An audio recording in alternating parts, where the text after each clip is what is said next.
Maximilian and the Goose Boy by James Baldwin. One summer day King Maximilian of Bavaria was walking in the country. The sun shone hot, and he stopped under a tree to rest. It was very pleasant in the cool shade. The king lay down on the soft grass, and looked up at the white clouds sailing across the sky. Then he took a little book from his pocket and tried to read. But the king could not keep his mind on his book. Soon his eyes closed, and he was fast asleep. It was past noon when he awoke. He got up from his grassy bed, and looked around. Then he took his cane in his hand, and started for home. When he had walked a mile or more, he happened to think of his book. He felt for it in his pocket. It was not there. He had left it under the tree. The king was already quite tired, and he did not like to walk back so far. But he did not wish to lose the book. What should he do, if there was only someone to send for it? While he was thinking, he happened to see a little barefooted boy in the open field near the road. He was tending a large flock of geese that were picking the short grass, and wading in a shallow brook.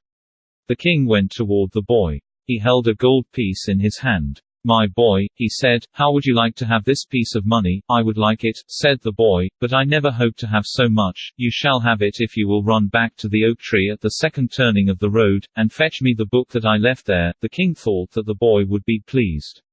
But not so. He turned away, and said, "I am not so silly as you think." "What do you mean?" said the king. "Who says that you are silly?" "Well," said the boy, "you think that I am silly enough to believe that you will give me that gold piece for running a mile, and fetching you a book. You can't catch me, but if I give it to you now, perhaps you will believe me," said the king, and he put the gold piece into the little fellow's hand. The boy's eyes sparkled, but he did not move. "What is the matter now?" said the king. "Won't you go?" The boy said. "I would like to go, but I can't leave the geese. They will stray away, and then I shall be blamed for it." "Oh, I will tend 'em while you are away," said the king. The boy laughed. "I should like to see you tending 'em," he said. "Why, they would run away from you in a minute. Only let me try," said the king. At last the boy gave the king his whip, and started off.